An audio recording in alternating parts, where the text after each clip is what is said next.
नमस्कार साथियों, आज हम लोग जीन पियाजे के बारे में बात करेंगे। सीटेट एग्ज़ाम में ये महत्वपूर्ण टॉपिक है। इससे 5 क्वेश्चन या 7 क्वेश्चन आते हैं।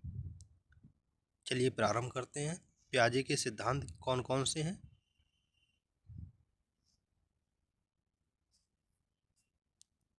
जीन पियाजे ने संज्ञानात्मक सिद्धांत का जो सिद्धांत दिया था, तो जीन पियाजे का विकासात्मक मनोविज्ञान का जनक भी कहा जाता है। जीन पियाजे का जो जन्म हुआ था वह स्विट्जरलैंड में हुआ था, ये आपको ध्यान रखना है।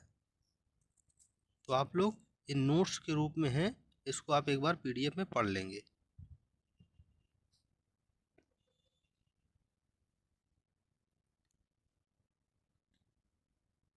जीन पियाजे का जो जन्म हुआ था वो हुआ था आपका स्विट्जरलैंड में।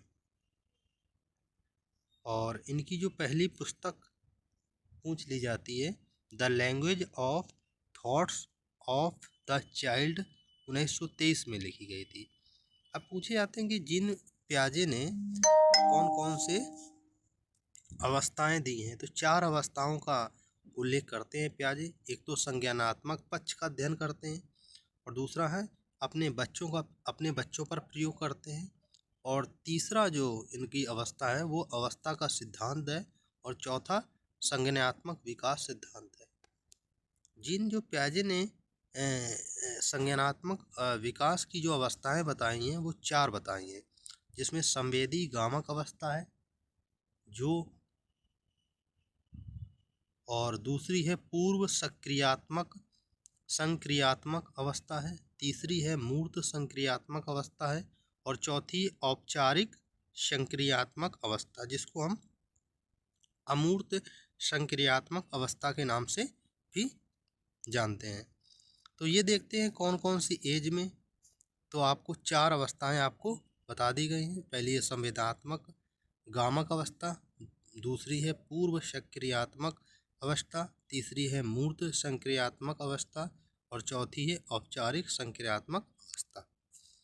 और ये अवस्थाएं जो है ना, किस किस उम्र में है। जैसे संवेदी गामक अवस्था है 0 से 2 वर्ष के बीच में है।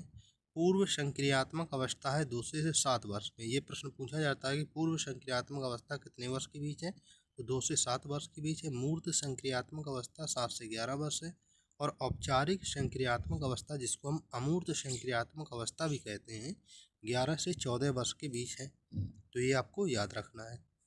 ये संवेदी गामक अवस्था है, इसके बारे में आप पढ़ लेंगे कि जन्म से 0 से